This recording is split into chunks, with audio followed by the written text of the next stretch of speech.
This is Dean, who people probably familiar with from the videos at Hack Green. You've very kindly run through some of your kit, Bundeswehr kit and Soviet previously, Yes. if I remember correctly, which has been very interesting. So again, with the lack of events and so forth, it would be nice to have a bit of a chat.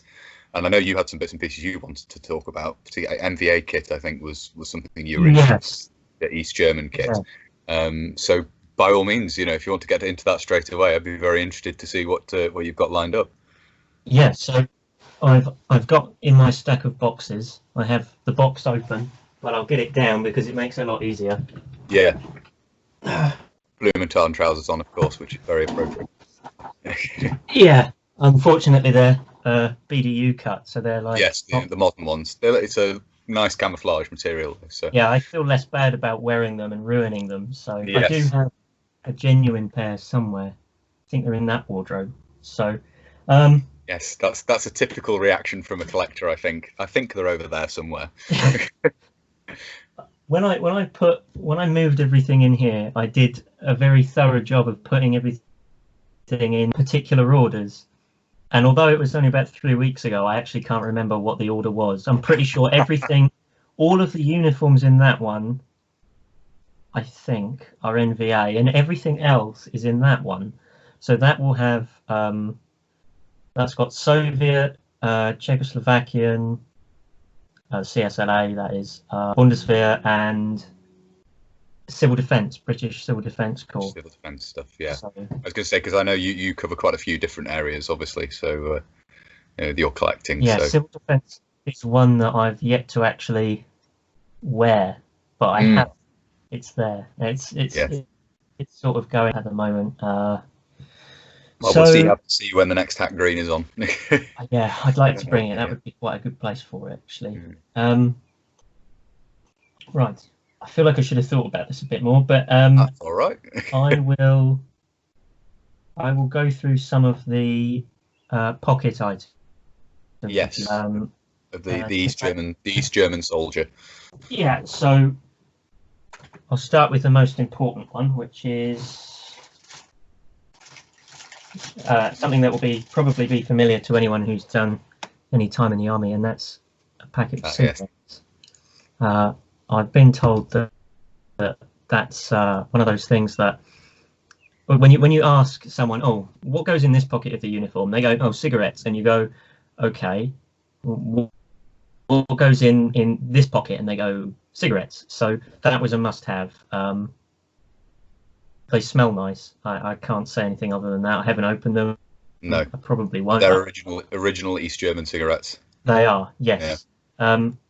Price 3 marks and 20 pfennigs. Okay. Yes. So not a really expensive brand, but not a really cheap brand. Not a really cheap. I haven't got any matches for them though, which is a bit of an oversight. Yes. No lighter, no matches. That's not really ideal. So there is one thing. I'm just going to go through the box as it appears. Yeah, by all means.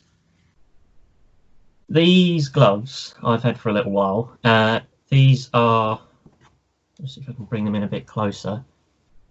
They look like a pair of like East German officers' gloves in terms of shape, but they're obviously made of this this kind of nylon material.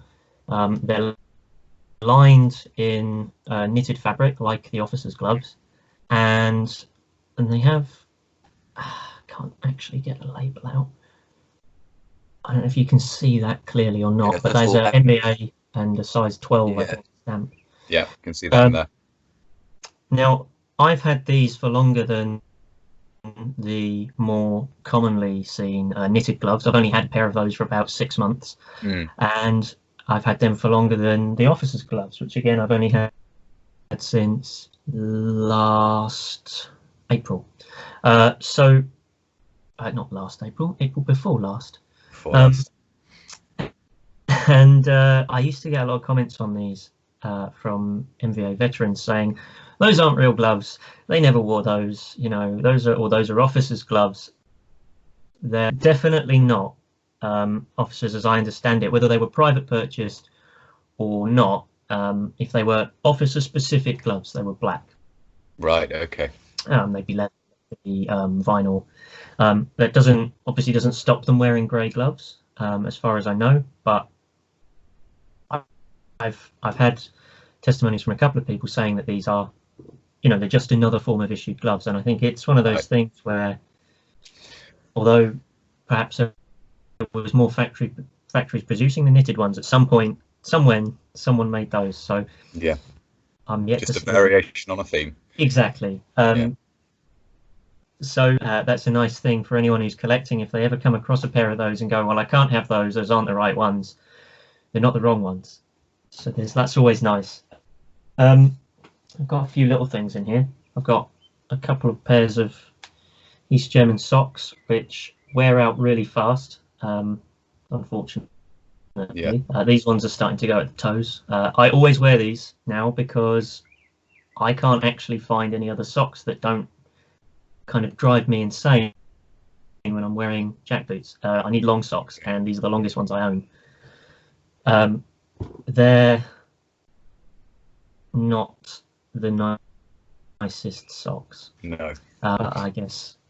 Just on that topic, do you ever use the foot wraps that were? Have you used those previously? I have a couple of pairs of them, and I tried doing them once. It didn't go very well because I don't know how to tie them. But one of my friends told me yesterday, actually, that he knows how to tie that. So we are going to try it at some point because they.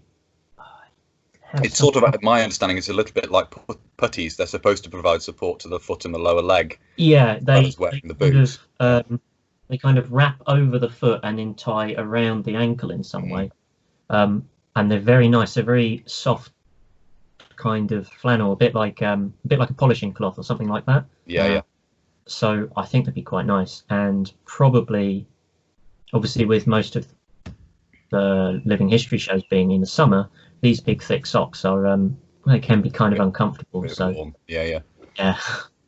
That said, I often hear airsofters say that they won't wear jack boots because you don't get any ankle support, and they don't want to break their ankles. I've never had a problem with those, apart from tripping over things anyway, which would have hurt me anyway.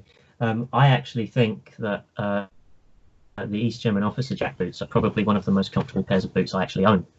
The only downside is the soles fall off a lot. That seems to be peculiar to the officers' ones. The enlisted men's ones, they don't. And again, for anyone that was intending to collect them, there's two kinds of officers' boots. These are a pair of field ones. They've got the pebbled leather finish, and then the parade ones are a kind of a chrome smooth leather. Gotcha. The soles on these have been glued back on about 4 times. Right. But it's done professionally in the end by a very nice man in Timpsons who kindly did it for free, well, for a charity donation. Right. But the enlisted men's ones, they only have a pebbled finish. They've got a shorter shaft and a more rounded toe, and the soles don't fall off those in my experience. Right. Well, that's an advantage at least. Yeah. I have got some more pocket stuff in here somewhere. It's just a matter of finding it. That's an example of a pair of the officers' issued gloves, right? Not the private purchase ones. When you get those, they crack around the edges, right? And because they're not leather, as far as I can tell, they don't feed very well. So they're made of vinyl, but sort of they seem to be leather. Yeah, and they just crack. Another wonderful product of the East German petrochemical industry. Exactly. But on the plus side, unlike the tank crew helmets, which you always keep in a plastic bag, they at least don't attach themselves to your skin and peel off and destroy everything. So I was very excited when I got one of those tank crew helmets, and I'm sure there must be something, no matter what nation you collect militaria from. I think there must be some piece of clothing or piece of equipment or something that is affected in that way and turns to rubber, turns to glue. There must be something that denatures every nation. You hear about boots. Yeah. I once lent someone a pair of I think they were British Army Soldier 2000 boots or something. Great big chunky things. Just loaned them for a show. He didn't have any black boots, and I just happened to have them in the house. He wore them for about 5 minutes on the first day, and both of the soles just came clean off the boot. Great. So that then led to a very quick shopping trip. Yes. Looking for a pair of EMS boots. So yeah, there's always one horror story or another like that. Absolutely. It just so happens that East German petrochemicals seem to be particularly susceptible to going bad. Yes. Yeah. I don't know why. I don't know, but and obviously you get the UV damage on the chemical equipment as well. But that it can apparently be fixed with white spirit. Rubber with white spirit supposedly removes it. I've never tried it. I probably should at some point because it's all gone brown. Right. What else have I got? Oh, yeah, the pocket stuff's all at the bottom. Ah, yes, always the way, the stuff you want. So, one thing, this is something that every soldier is going to have, which is his ID card is Verdienstausweis. I think that's the correct pronunciation. Is an interesting thing about these is that this first page, no, I haven't done it on mine, but this first page here is supposed to have a photograph of you of the soldier when he actually signs up, when he's drafted, so being in his civilian clothing, you know, with his big long hippie haircut and so on, and that is then removed. This page is torn out on the dotted line or cut out when he gets his picture in uniform, which is that one. So I've filled this one out with a photo of me and some of my details. I made a mistake on this one. This number here, I have no idea if you can see this, but that is apparently supposed to be. Hold it up a bit closer. There we go. Yeah, we can see that now. That one, and that's supposed to be your not your dog tag number, which I believe is the same one that's on the front cover of the book. It's actually your citizen's ID. Right, civilian ID card number. Yeah, and it's a very neat little code that relates to place of birth, year, date of birth, whether you're male or female. And when I did that, I was kind of working from some samples, some pictures that I'd seen. I kind of copied one of them, and obviously it's entirely wrong for the location that I've selected. And so luckily I've got another blank one. Yes, so it can be redone. Yeah. It's the details like that, though, isn't it? As I say, other people looking at it may not know, but you do, and exactly. It's when you know and you want it to be right. Right. It's that little bit of pedantry that's quite important. So it's nice being able to turn around to people and say, "This is 100% accurate," instead of, "I got this." I'd rather not say that. So I've got some other things. That's the identity disc that came with it, unstamped. I haven't got the stamping tool. I'd like to get it stamped at some point, but there's an interesting feature on the reverse side. It has blood group, which is RH. Right. And what the word is in German, but it's RH. I believe, but I'm not certain. But I believe that these weren't always stamped. I'd have to actually research that and find out, but I've seen some questions as to whether they were stamped or not, and some examples that were and weren't. So it's interesting to know. Collar liners. That's all. Oh yes, yeah. Very important element of the uniform. And this one is actually not too yellow, which is good. Obviously, when you're wearing these for 3 days over a bank holiday weekend in the summer, in the middle of a dusty field in Kent, these go yellow pretty quickly. Yeah, I was going to say, I can imagine them getting full of War and Peace dust. Yeah, they go very unpleasant. This one is, I'm not going to look at that too hard. No. An interesting part of the uniform. I've been told that so it's an interesting little throwback to kind of quite a historical tradition this idea that they want you, even in your field uniform, you have to look as though you're wearing a smart uniform underneath. I'm not sure. I mean, my own historical knowledge, I'm not sure if actually having a collar liner is a historical tradition of its own, or whether it's to make it look like you have a smart uniform on and it's specific to these Germans. I'm not sure. From what I know, is collar liners have been part of the German uniform for a very, very long time, and they were just carried on, similar to the shoulder boards. They just carried on that part of the uniform, although obviously it was adapted and turned into a combat uniform and everything. The wearing of the collar liners was just maintained, as far as I'm aware. Just another one of those features that makes them German. Yeah, it's another throwback to older German uniforms. Yeah, but it's an interesting thing that when I got my first Soviet uniform, my M69-73, I was told that one thing that you have to do, and that many people, is that you should have a white strip of fabric sewn in around the collar, and it should be a coloured thread. What I was told was that the Soviets had a real tough draw on this, so unlike the East Germans who got to button their collar liners in, they had to sew a fresh one in every day. Good Lord. Yeah. That sounds like different colour thread. That sounds like a bullshit baffles brains choice there. Keep them busy.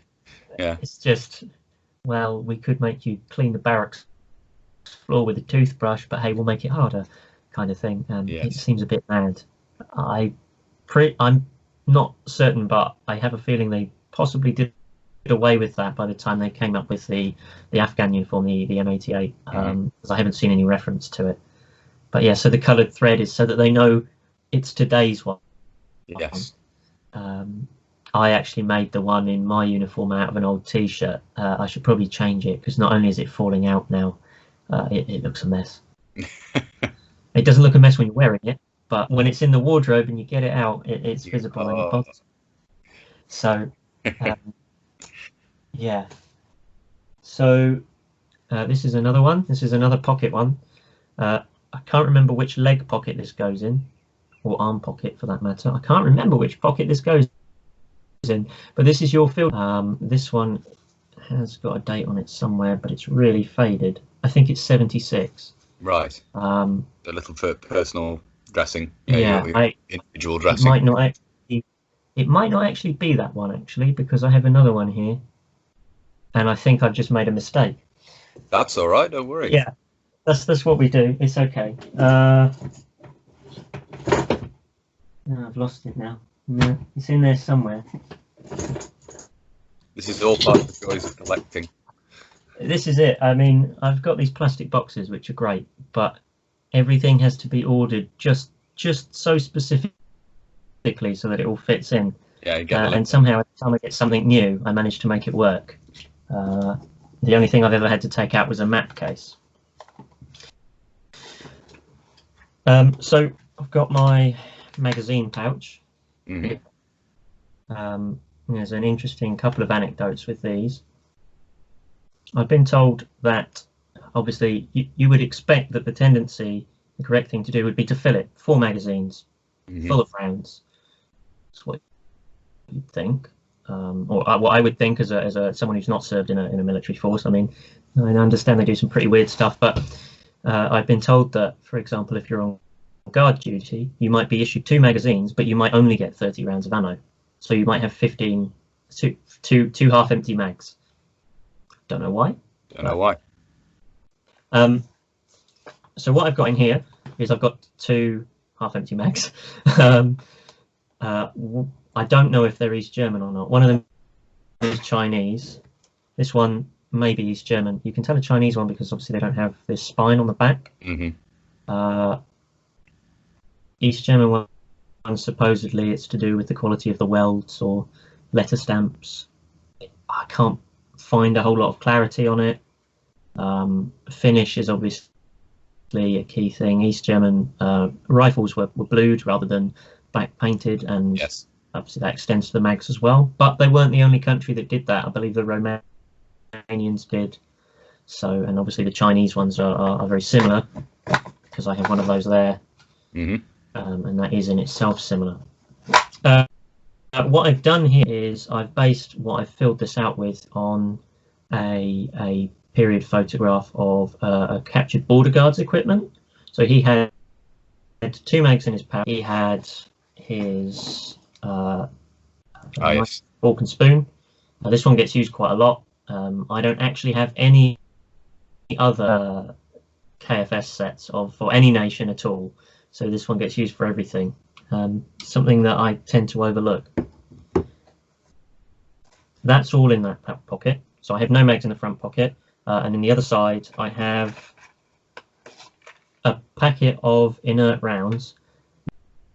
This is an original East German one. All right. These are quite hard to find. Yeah. These are actually 5.45 rounds for a 74 rather than an AKM.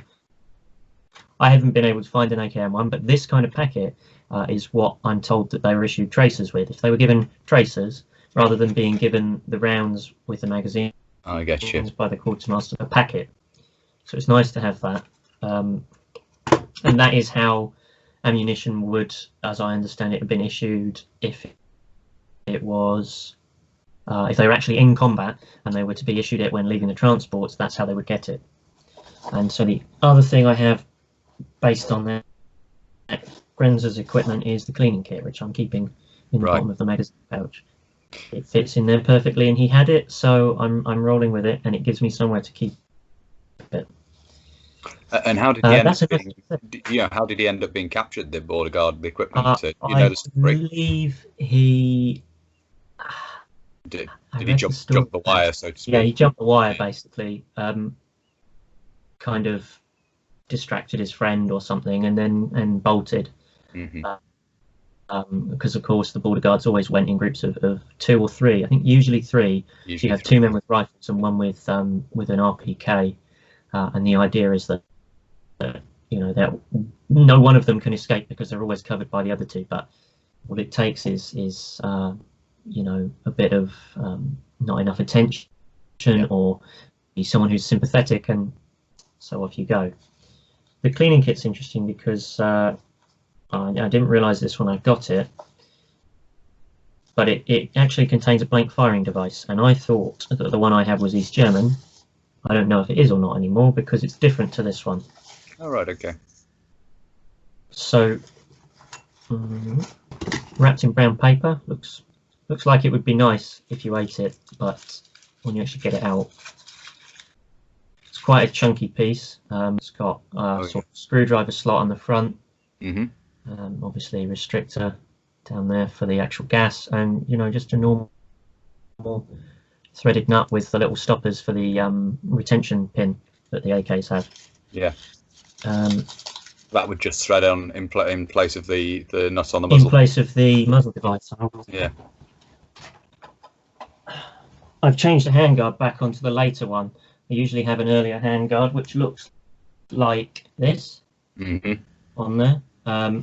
And I intended to change it over to the slant brake, but apparently I never got round to it. So push the pin in. Done this up too tightly, haven't I? Yeah. And that comes off like that. I've actually had to replace this pin because I tried to remove the front sight and the front gas block to change the sling retainer, handguard retainer, and I couldn't get it off, and I lost that muzzle pin.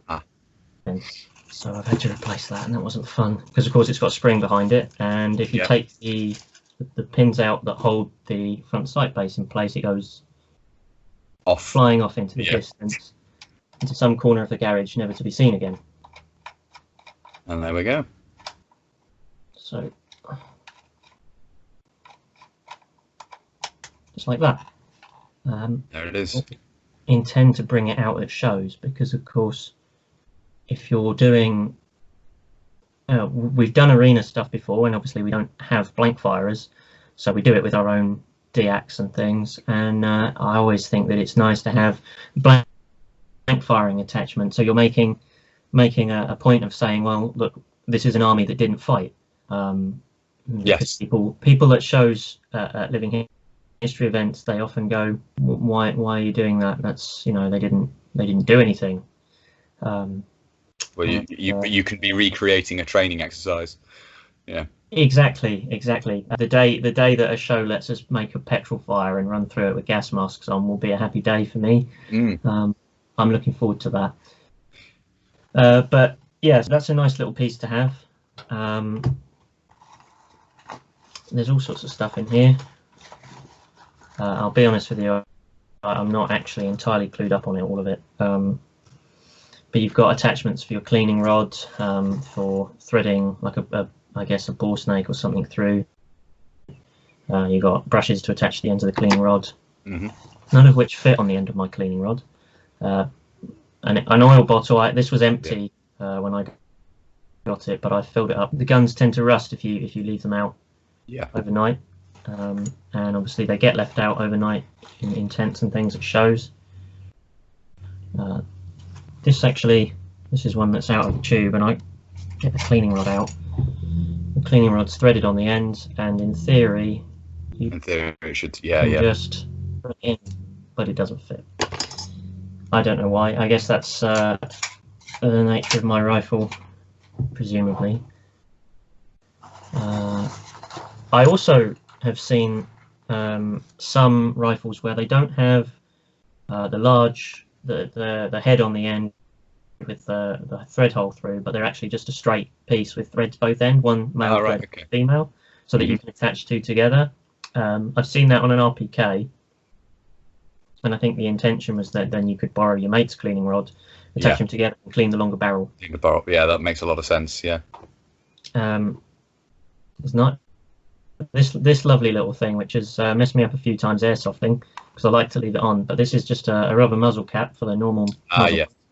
It just pushes on. Yeah, I imagine that would quite happen. And I'll go It would stop a number of them, and then when you remember, everybody laughs at you, and you laugh at you, and then you have a shotgun for a couple of rounds.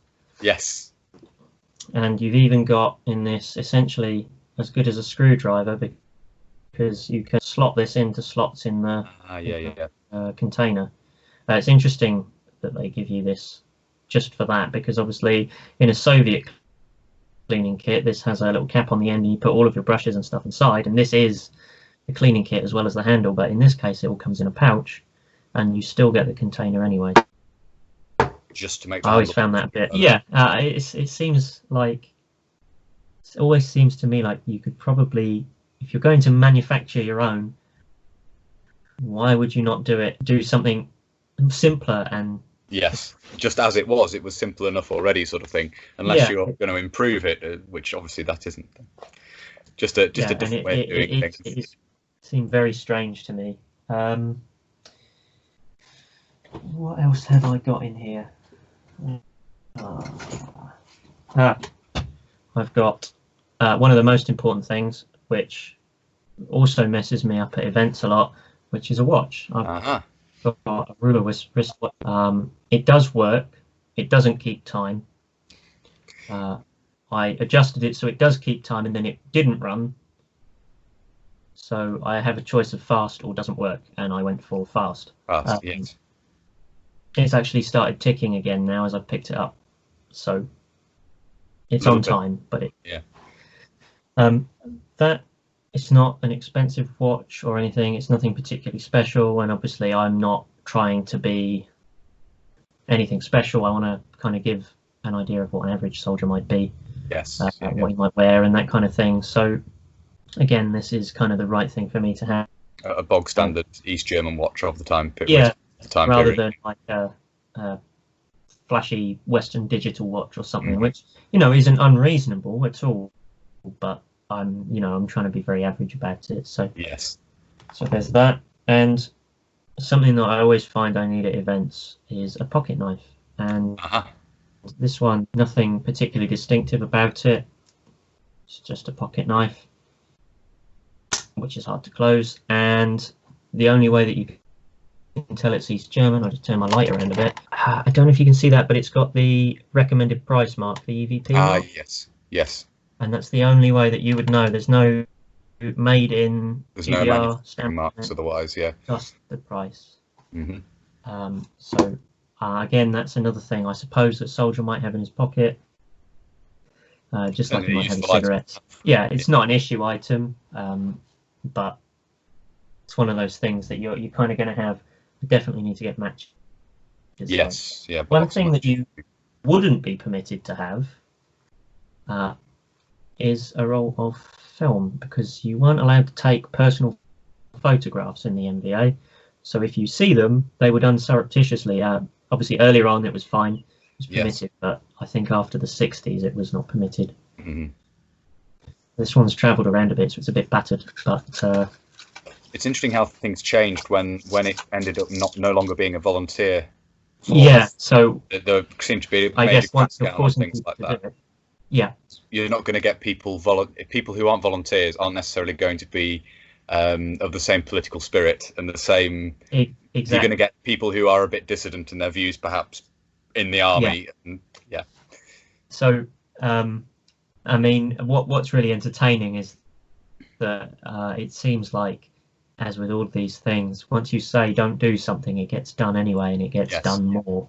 So it just, you get all of these little funny little traditions you've got for like inducting new conscripts and things, and there's always plenty of photos of men sat around in their underwear with candles glued to their helmets and that kind of thing. So it obviously still went on. Soldiers mucking about, as soldiers will do.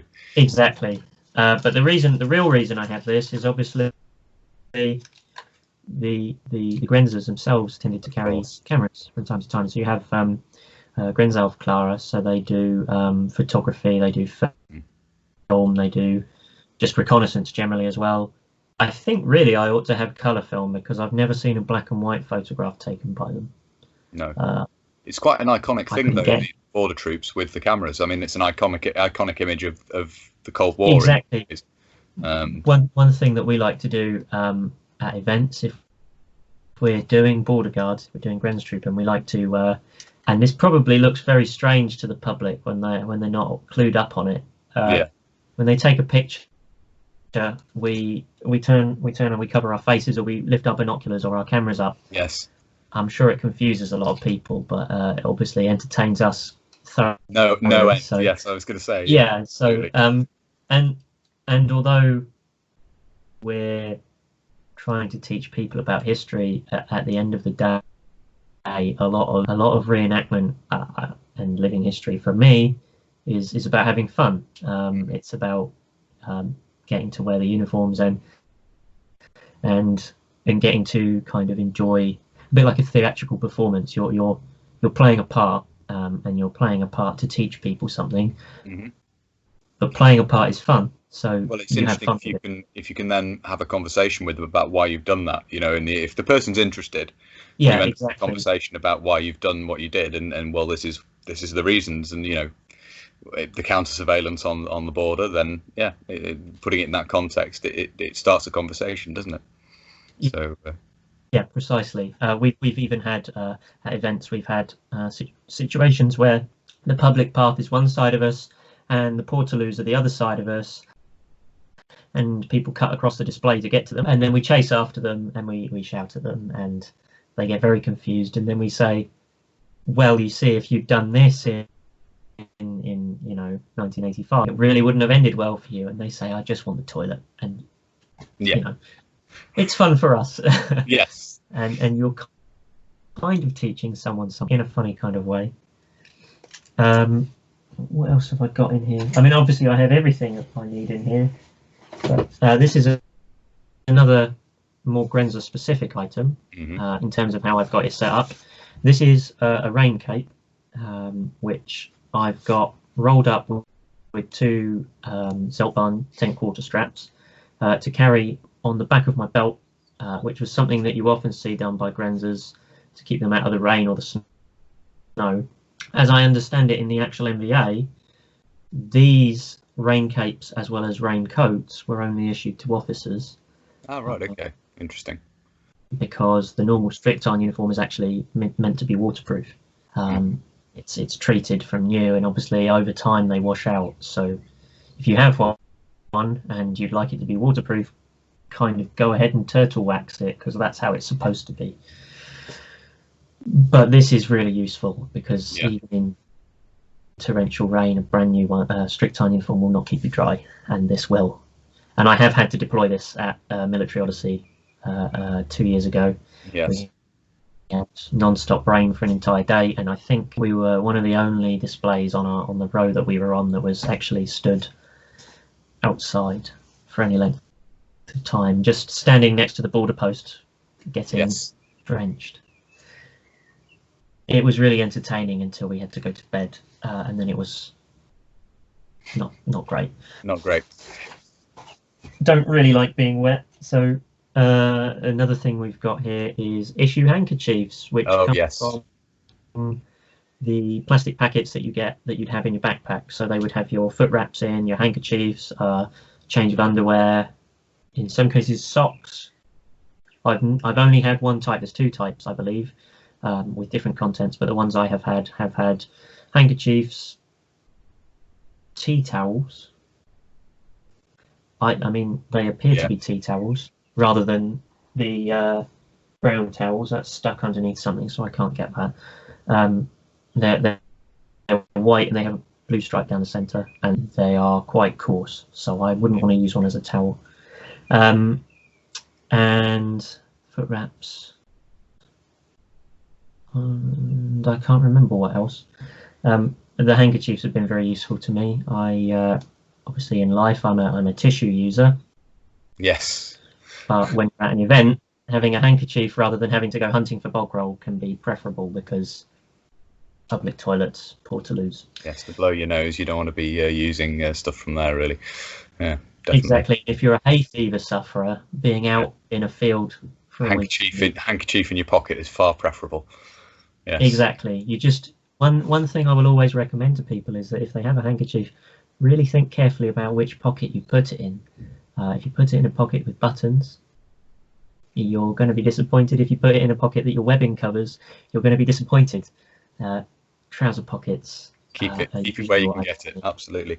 And just to go back, because obviously I understand what you're saying about with the packs that go, the plastic packages that go in the pack, but people watching might not. Did you describe those a little bit further? Because I know roughly what you're talking about. But I might actually have one.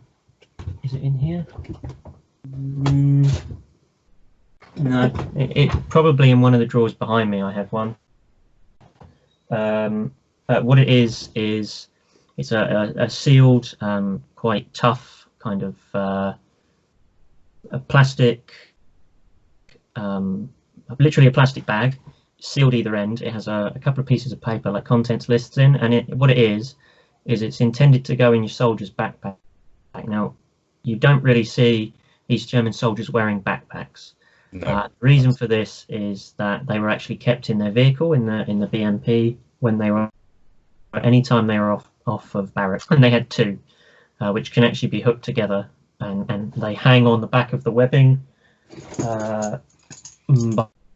by these D-rings, and then you have, although I've got it looped up here, you have a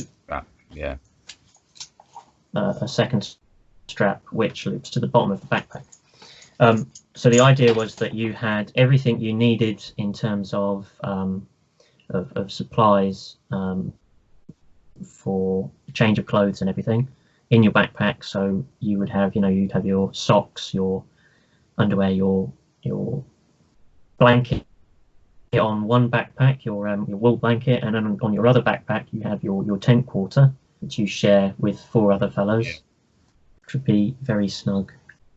And basically, because every man has one, it has your little name tag and everything, but I'm not quite sure exactly why each backpack was issued with a sealed plastic pack of clothing.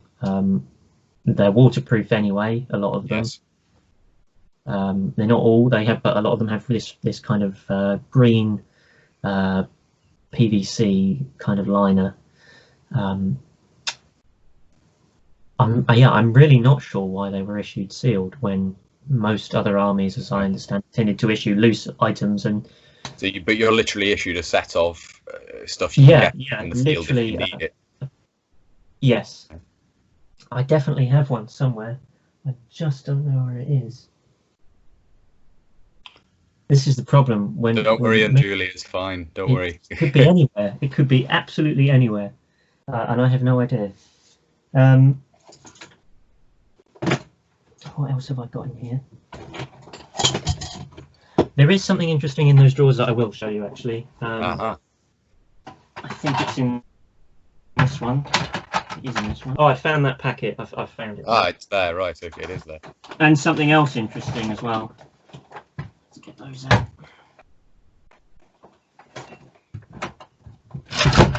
Right. So this is. So I had two of these. One of them was actually torn, so I opened it up and used it.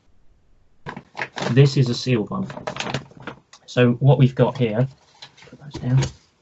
What we've got here is a set of collar liners, clean, fresh new collar liners. Yeah. Those are actually sized. Not many people, I think, know that. They do seem to fit all of the uniforms, but you'll sometimes find that they're a little bit too long at the end. They're not stamped, they're not marked, but they do appear to be sized. You've got your packing list here, separately packaged handkerchiefs. Yep. In a cellophane wrapper. This white item here is your long johns and your long sleeved underwear shirt. I think they're meant to be thermal, but I've worn them in summer and they're really not that hot. They wick the sweat away quite well, so I find them superior to a t-shirt. One thing that is worth knowing though is that soldiers were actually allowed to wear, at least in the 80s, whatever they wanted under their uniform. Interesting. As long as it couldn't be seen. Mm-hmm. So as long as it's got a low enough neckline, because the strict line uniform is worn with the collars open, you're fine to wear a t-shirt or, you know, say the sport uniform shirt, for example, and budgie smugglers if you wanted to, rather than the heavy uniform. But I have met a veteran who at a show was complaining about having to wear the white underwear and saying how hot it was, and I just pulled my collar back and I was like, yeah, I know how that feels. Yeah. That there is this this coarse towel that I was talking about with the central stripes. It really seems like a tea towel. I'm going to go and assume that there's a purpose for it. I don't know what it is. I don't know what it's called. It's in there. I should know, but I don't. And these grayer items are the foot wraps, and they really are like a dusting cloth, right down to the edge. There is a loose pair in this room somewhere, but like I say, I don't know how to wrap them. But they are about maybe 30 centimeters square, I would say. I guess.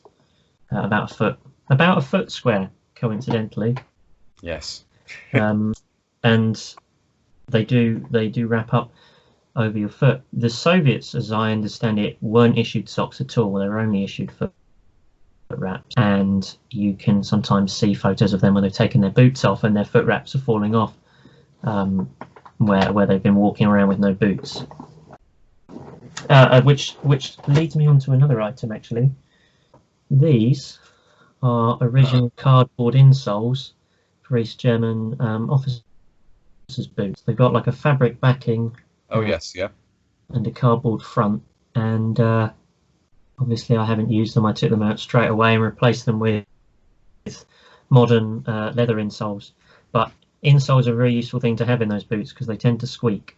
If you put insoles in, it tends to alleviate that bit. Interesting, yeah.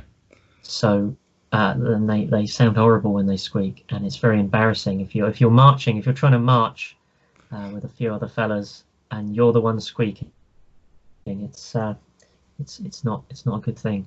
So I always use leather insoles, but I would imagine any insole would work. And obviously, for a reenactor's point of view, maybe comfort is important.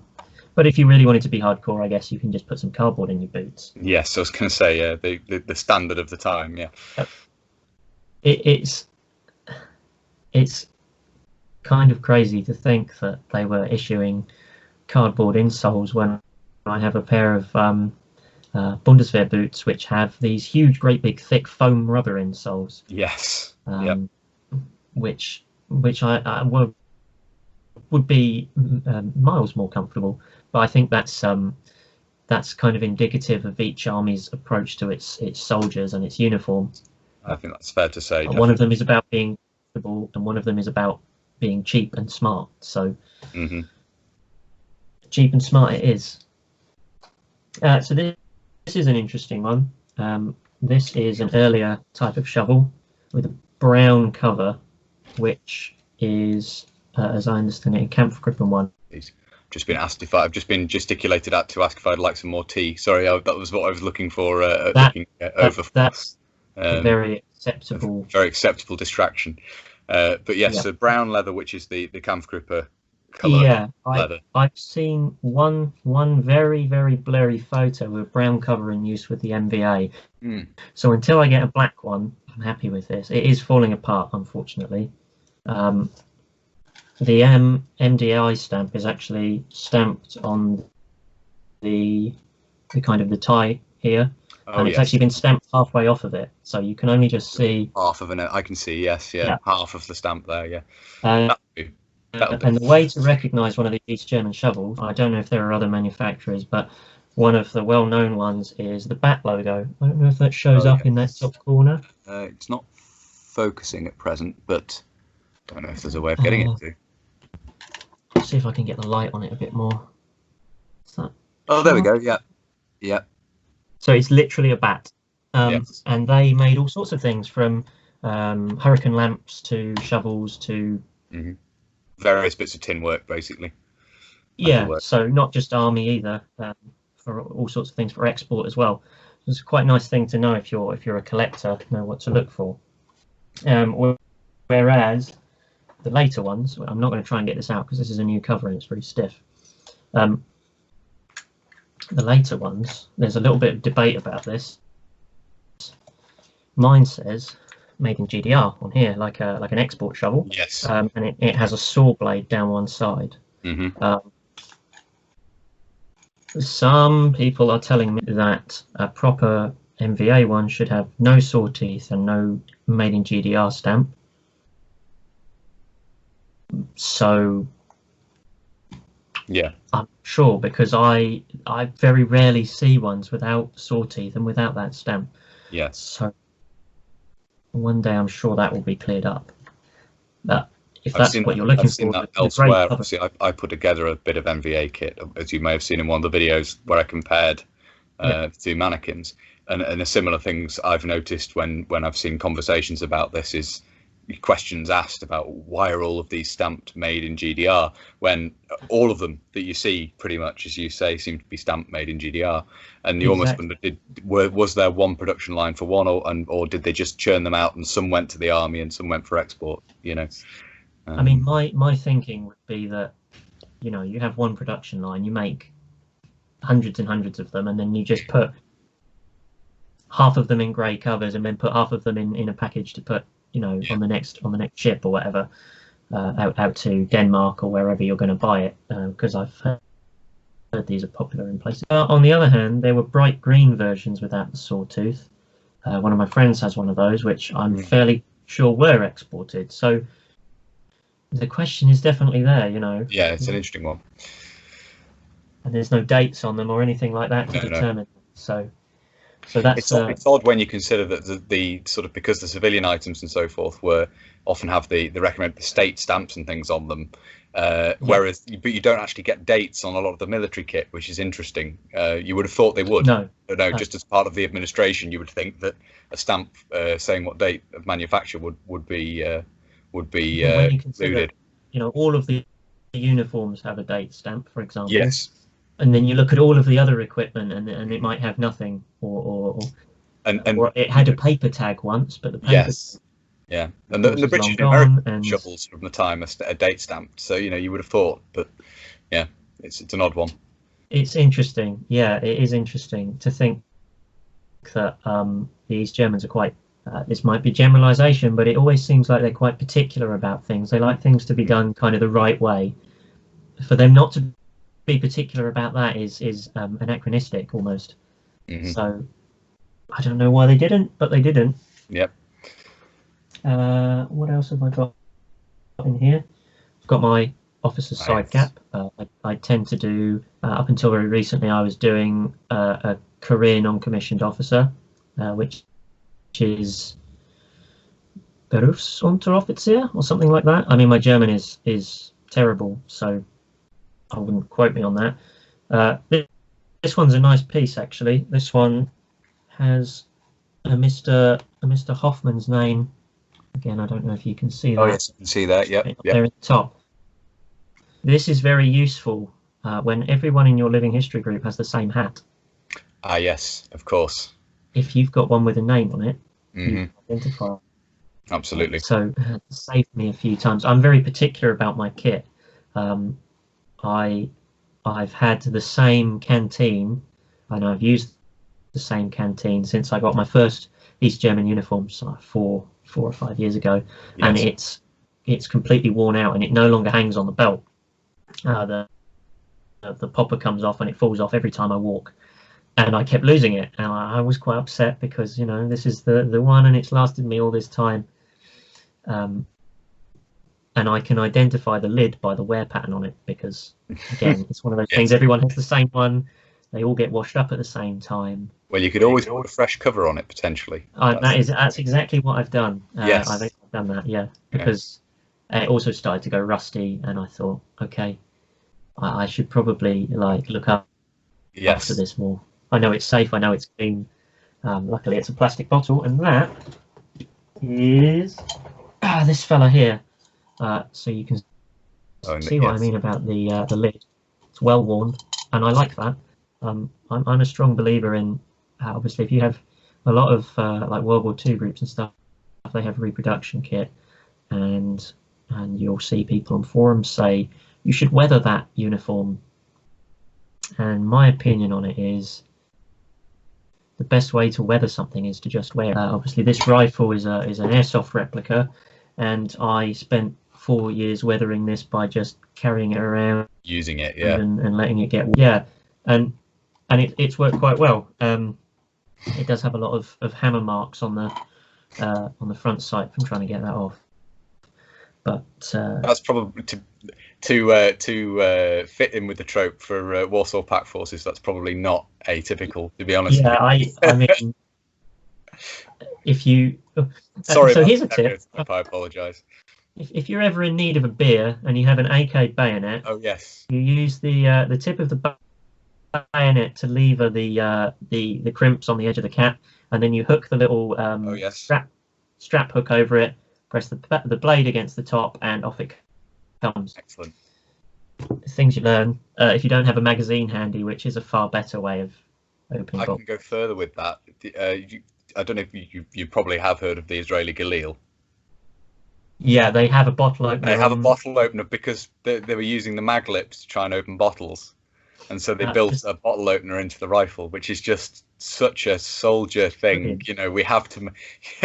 Well, at least they were sensible about it and just provided them something which worked. You know, but I think the really entertaining thing is that when you consider that soldiers tend to carry their mess kit, their knife and fork on them, and those usually have some kind of some form of tin opener and bottle opener on them. Yeah. Is it laziness? What is it? What causes that? It's like I did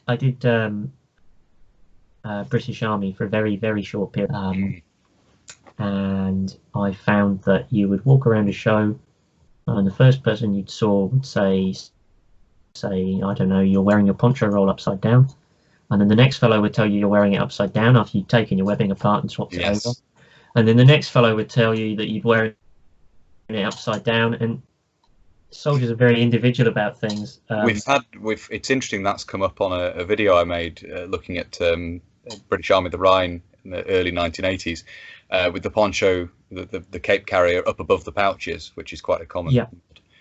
And it came up in there, you know, the way it was done in the video. Not everyone did it that way. Some people did it with bungees and stuff, and it all came out in the comment section. And as one chap said, I served at the time in the Royal Engineers, and you wouldn't see one sapper dressed alike in terms of the webbing within the unit. you know, you wouldn't see, there would always be some variation. So you're never going to get it right to how well, you might do on off chance, but you're unlikely to get it right compared to exactly how someone remembers it.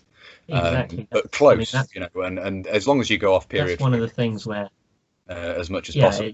You've got to go off photographs so that you can turn around and go, well, I'm based on this, and according to this. I'm trying to do something that's basically the rule as opposed to the exception. I'm not following some weird and wacky exception I've managed to dig out in one photograph, sort of thing.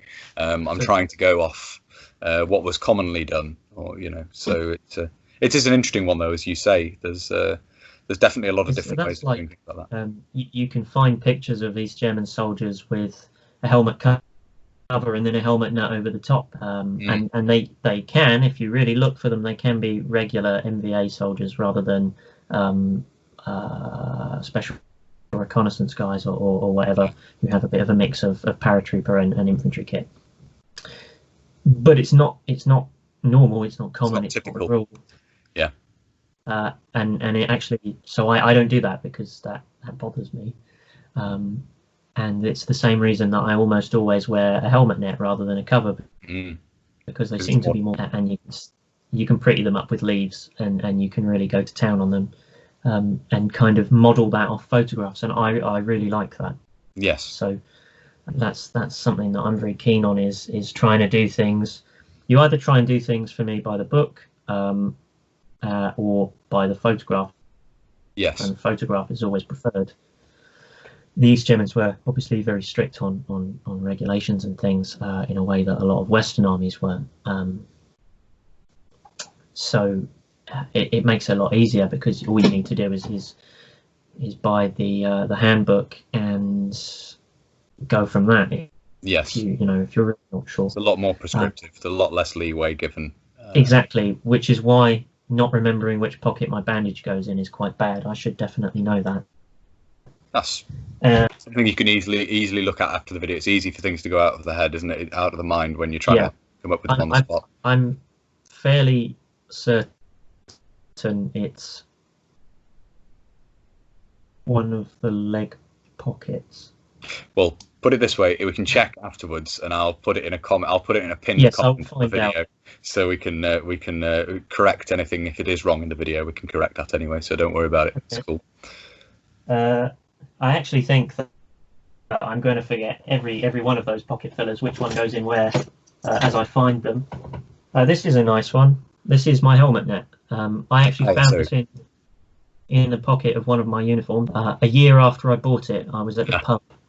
I was at the pub having a nice night out, wearing my winter uniform jacket, and I crossed my arms, and I thought, what's in there then? And out of my early jacket came an early helmet net. The later ones have those little spring clips around. Yeah, little hooks around the edge. This one, which are a nightmare. When you first get them, once you've used it a few times, it's all stretched out and it goes on nicely. Yes. This is a delight, because it just drawstrings. You just tighten it up, and away you go. So I obviously use that all the time now. It saves a lot of stress, and it means that when you go home from it, you can take it right off. You can brush all the leaves off, and you don't get a car full of leaves. Yes, which is definitely preferable. Yeah, it's just a nightmare otherwise. I'm wondering where everything's gone, because I definitely have. I mean, I had a compass in here and everything. I'll go for the next. This was a nice find as well. This was a £5 bayonet. This good. Was completely rusted and disintegrating. You can see there's a lot of damage on the hilt. Split, and the teeth on the sort of saw blade are torn apart. I don't know if this would work for every bayonet, but I used Auto Sol chrome cleaner. Right. For you get from Halfords for your car. Something I happen to have lying around. I no longer have any. I used it all up. I used an awful lot. But it brought both the bayonet and the scabbard back to life. The only part of this that I didn't actually get with it is the hanger, which is the hanger. The rubber insulator is all a bit torn up and split, but it stays on there. So this is one of those things, again, where you need to kind of keep it cleaned and oiled, because like the rifle, it goes rusty, and then it starts turning all a bit nasty inside. So actually this blade is covered in silicone grease, Yes. just to keep it nice. I used to use old motor oil from the car, but as I understand it, and as the car would certainly make clear fairly regularly, mineral oil and rubber don't mix. Yes. Yes. So that's why I always use silicone stuff now. It perishes rubber, apparently. There's a marching compass in this box somewhere. I know it's in here because I put it in here. Yes. Oh dear. This nondescript and very battered little box is for emergency ration biscuits. Ah, interesting. I'm not actually clear on whether these were carried by soldiers in their backpacks or where they were carried, but they existed. I've eaten some, obviously, presumably quite out of date. I don't know if they originally tasted like soap, but they definitely tasted like soap last year. Yes. They looked like soap. They're little white rectangles. You might think that they were like a fruit and grain bar or something. I really don't know how to describe them. The only thing that I could find that would wash the taste out was beer. Right. It took a day. Yeah, it was. That's possibly the fat and stuff in the biscuit having gone a bit. I don't know whether that's a sign of age or not. I don't think. I have a feeling that they probably weren't meant to be like that. It was a sealed box originally, so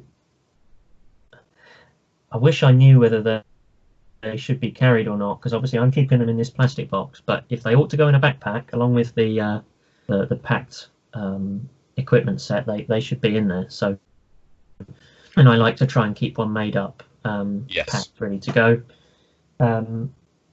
So I need to research that. I don't know where this compass has gone, but I found the bandage. This is the right one. Ah, there we go. Yeah. Okay. This one is 1966 dated. Yep, can see that on there. And although you might think that they would change in that time, I have a late 70s first aid bag, which has got a lot of these in. Yes. So then they're the same, obviously. Same design. Same design, and that's your normal kind of gauze bandage. You tear the end off, and off you go, just like every other army, and possibly even still, I guess. We have joint service dressings. I have joint service dressings that are dated in the early 70s, and they were still on issue until relatively recently, unchanged.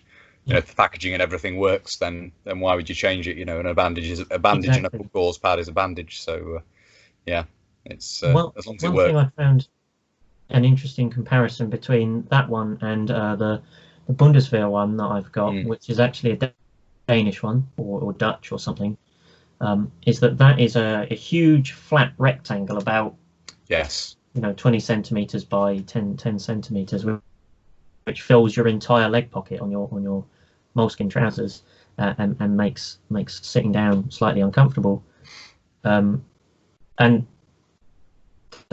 that's obviously a hugely different design philosophy, but that's as I understand it, a sort of a NATO standard that obviously was adapted by other NATO armies, but not everyone, presumably, because like you say, I think the British dressings are not like that. Well, they fold up a lot smaller. They have a large pad inside. The larger of the joint service dressings, they're around that. I can't easily get to them from here. They're around that sort of size, the large joint service dressings, and they open up to quite a large pad, which will cover a decent sized wound. So they are a decent size, but I don't know if they just managed to compress them down a lot smaller than the one you're describing, the German, Bundeswehr one. It's like the size of an A4 sheet of paper, A5 sheet of paper. Yeah. Sounds like a similar pad size, but just unfolded. Yeah, and it is very thin. So I don't know why. Again, it's one of those things where it's interesting to compare I suppose a the lot thing of is people it in armies. produces in the pocket. It produces less of a bulge. I don't know on your leg. Yeah. I mean, obviously we had the dressing pocket on the trousers, like battle dress, and then taken the early combat uniform, and then you end up with the arm pocket. So I don't know if purely having it in the lower leg pocket, maybe that's just made to be flatter and produce less of a. One thing that is noticeable is that obviously if you have a pocket that's the same size as the bandage, which in this case it is, and in the case of like battle dress it's bandage size, but in the case of this one, in the case of the NVA strict field uniform, it's a much bigger pocket than the bandage. So I tend to find that sometimes that it will be straight against your leg, which is fine, and you'll dive down and go prone. When you get back up, it'll be 45 degrees, 90 degrees, and it can be quite irritating if you kneel down, your pocket shifts around, next thing you know you're kneeling on a bandage. Yeah. So perhaps that's why. If you make it fit the pocket, it doesn't move. It doesn't move around. Yeah. I don't know. That is something I would be really, one of those things that you'd always be really interested to know, but can never really find out. I'm definitely wondering where my compass has gone. I know where it is. I know where it is. I should have thought of this. I know exactly where it is. It's exactly where it should be. Ah. Because I always forget which one it goes in. Compass is in here, with the string looped around the foliage loop on the arm. Yes, there we go. So that you don't lose it. So if this is a nightmare to put on if you're wearing the uniform, so I always would get someone else to do it for me, or leave it on there. So your helmet net goes in the arm pocket on the opposite side. Gotcha. And you should have a radiation dosimeter in one of these pockets. And they have a little inner pocket for that to go in. Gotcha. As well as the pouches under your arm. So, and I believe the idea is that you have one for personal use and one that only a specialist can read. And I think the idea of that is basically that you don't terrify yourself when you find out that you're inevitably dead, which is a cheerful thought. The marching compass is very much like so many others. You've got a reflector, you've got a clear base for map reading.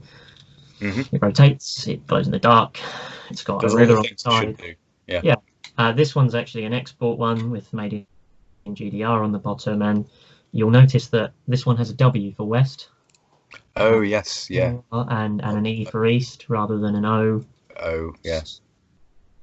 I've compared it with one of my friends, and his is O for Ost. So obviously that's worth knowing if you're looking for one of these. The export ones are the made choice with of two. Yeah. Exactly, and stamped in English. The logo on the top is still in German, so unless you open it and look, you wouldn't know. So there's that. Still serves as a pocket filler, though. It does. Oh, and what do you know? In this one, I have. On the other side, I have the helmet net, which is the later type with the hooks. Yeah. And that lives in there. I believe the ID document that I was saying about earlier would go in your breast pocket on your left-hand side.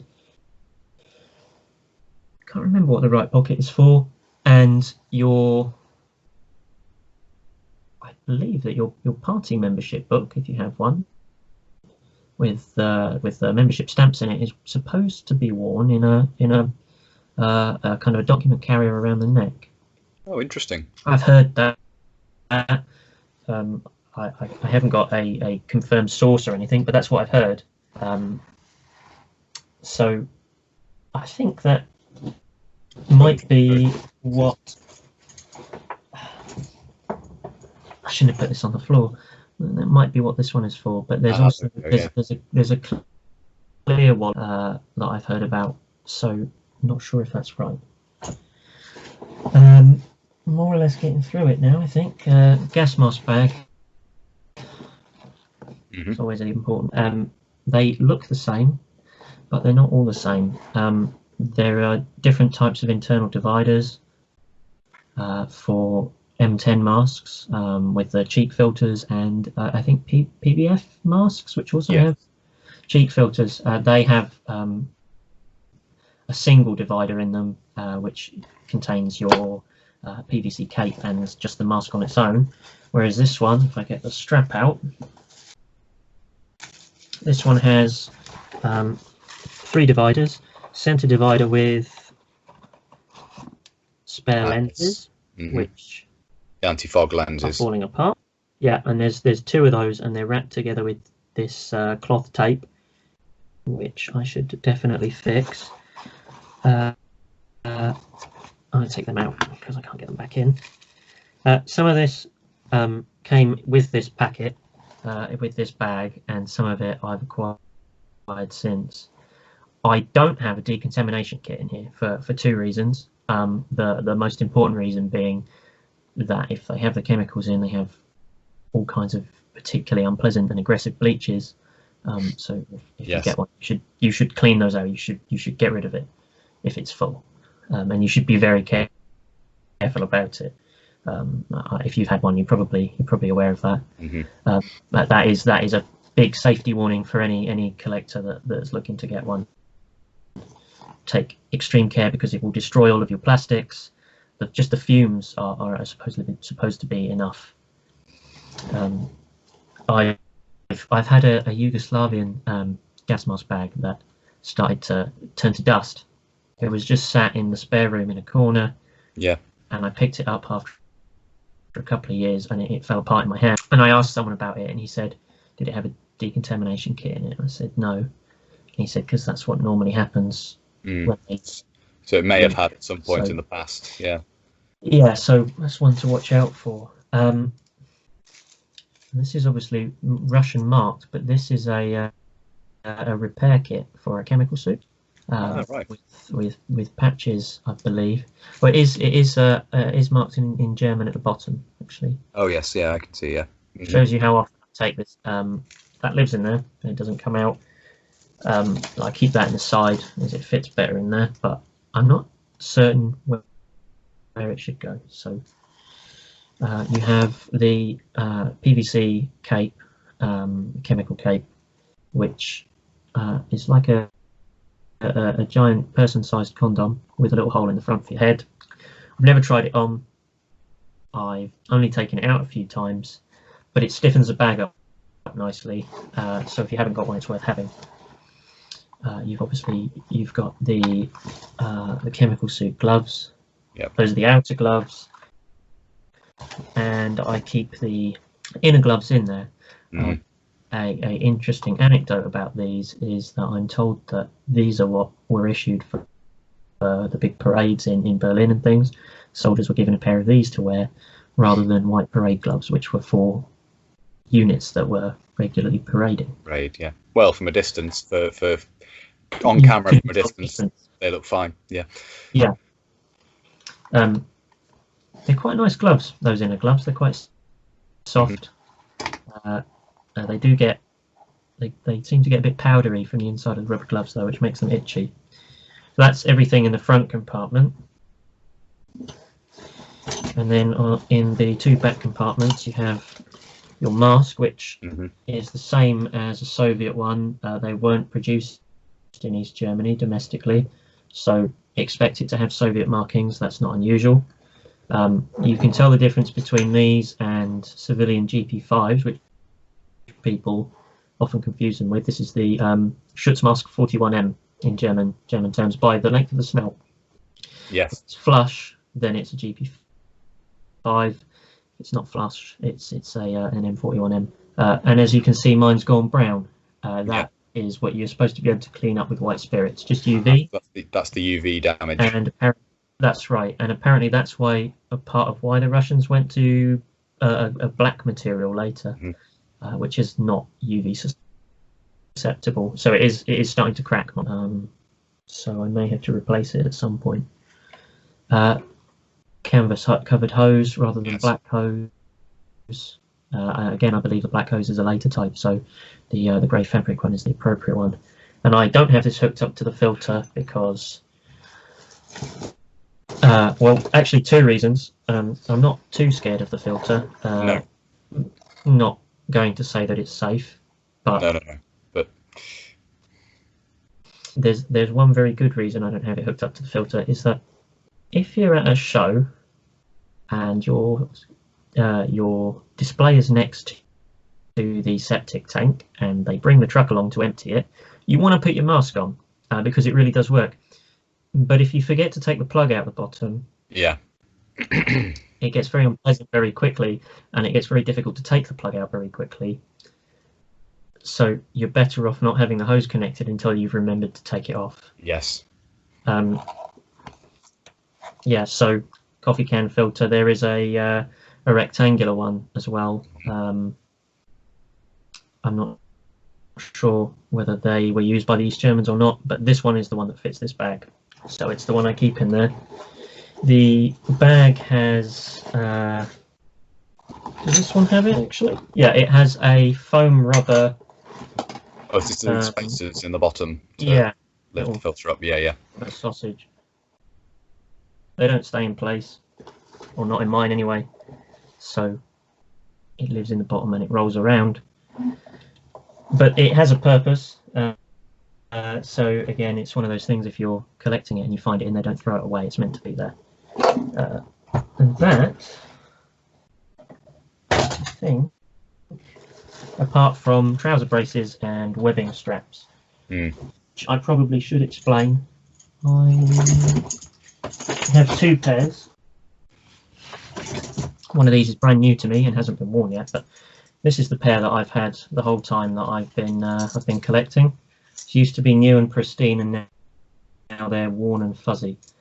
You've got the D-rings on the back, your backpack, your back strap. The later ones have this circular connector. I'll show you an earlier type, the well-known heart-shaped type that everyone's after. One little trick for these is, especially if you're doing border guards and you're not going to have a backpack to attach, is to shorten the front strap for the backpack up as far as it will go. You turn the D-ring around and you thread the front strap through it, and that stops it clattering around, hitting your webbing and so on. And another little trick with the right hand strap is to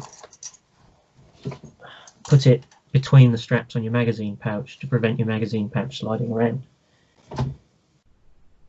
Not things that you'll see in every photograph, but one of those things that a soldier that knows what he's doing, Yes. maybe a career soldier or a particularly keen conscript, will do.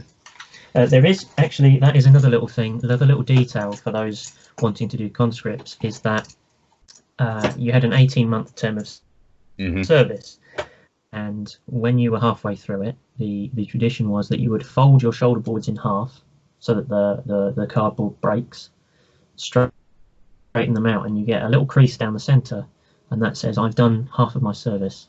It's just one of those little details that 99% of people won't know. Yes. But you can explain to people or be smug about or whatever. So these are my brand new ones. These aren't fuzzy and worn. These are the earlier heart-shaped ones. I've been after these for a while so that I can do earlier 70s equipment. My uniform with the external buttons is an earlier one.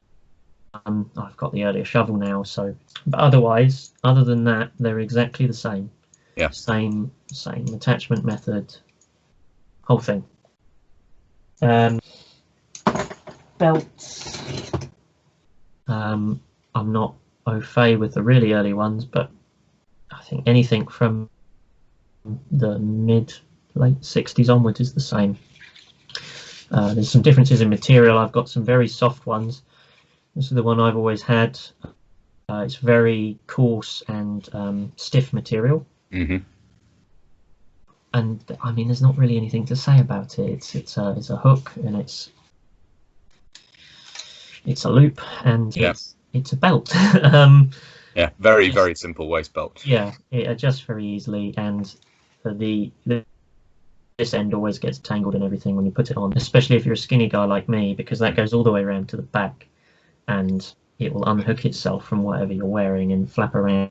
It's the main issue I have with the NVA kit is it doesn't clip together at all, so it's a bit of a balancing act to get it all on. I really, apart from trying to put it on and take it off without it falling apart, I actually really like that it doesn't stay in place.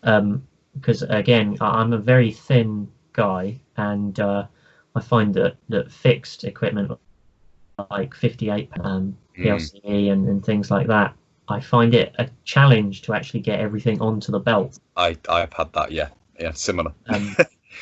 And I mean, part of the joy of the NBA stuff is there's so little to put on it in the first place. Yes. But the one big downside to it, and again, another tip I'll make for anyone who's planning to use it for reenactment or for airsoft or whatever, is always, if you're wearing the shovel, always fill your canteen with water. It doesn't matter if you intend to drink from it or not, because it helps to balance it out. And again, pays to have the bayonet, because again it helps to balance it out. You will find that because all of the weight is on the right hand side where the magazine pouch and shovel are, it tips. Which again, if you're very pedantic like me, it's really frustrating. It probably wouldn't bother anyone else, but it drives me mad. And again, there's a prescribed way of wearing it. It's mag pouch on the right, over your leg, over your hip, and then it's entrenching tool over your right bum cheek, canteen over your left bum cheek, and your bayonet over wherever it chooses to stay, but over your right, your left leg. And again, another thing that I tend to do is inside of the Y strap, so that it doesn't slide around to the side. But if you're expecting to be lying down a lot, it pays to allow it to move, because they're quite painful to lie on. So, yes. And that's another little feature of them, is that they flap when you run, and you do, as a gentleman, you do tend to get in pain. Hit in an unpleasant place. That's definitely an advantage of the 1958 pattern, is the bayonet is nicely out of the way and secured in place. Absolutely. Yes, it's a strange oversight, you know. I mean, a country that existed for an army that existed for nearly 50 years, 40 years, I suppose, actually, nearly 40 years, and they never changed that. And they really should have. And I can't imagine that soldiers wouldn't have complained about that. So a very strange, a very strange system. I think. I mean, apart from a few odds and ends, that's everything in the plastic box. Well, that's been very interesting to look through, Dean. Thank you very much indeed. I wish I'd had it more ordered. That's the only No, it's fine. Don't worry. It's been interesting. It's just interesting to have a run through the kit in whatever order. It's good. But it's my most complete one. Everything else is like bits and pieces. Yeah, the uniform, the webbing is complete, but I don't have all of the backpack fillers and stuff. And I still need to do the second soldier's backpack with the blanket and so on. It's getting hard to find. So. But it would be interesting at another juncture, perhaps, to talk through some generalities, some of the other kit you've got and so forth. But it's been interesting to run through this in a bit more detail. So thank you very much for that. And I've just been delivered tea. That's very kind. Thank you. Yeah, I mean, I'm more than happy to go through anything else as well. Just have a chat about Cold War interests and stuff in general at some point going forward. But thank you very much for running through all that NVA kit. That was really, really interesting. Thank you. You're welcome. Brilliant. Thanks. Hopefully it's helpful to someone. Definitely. Well, fingers crossed. Well, thank you very much for that, and I will chat to you again at some point in the future. Hopefully at Hat Green in the autumn, but we'll see about that. I hope so. I'm looking forward to going back there. My favourite museum. Fingers crossed. We shall see how we get on. Anyway, really good talking to you, Dean. Bye for now. Thank you. Take care.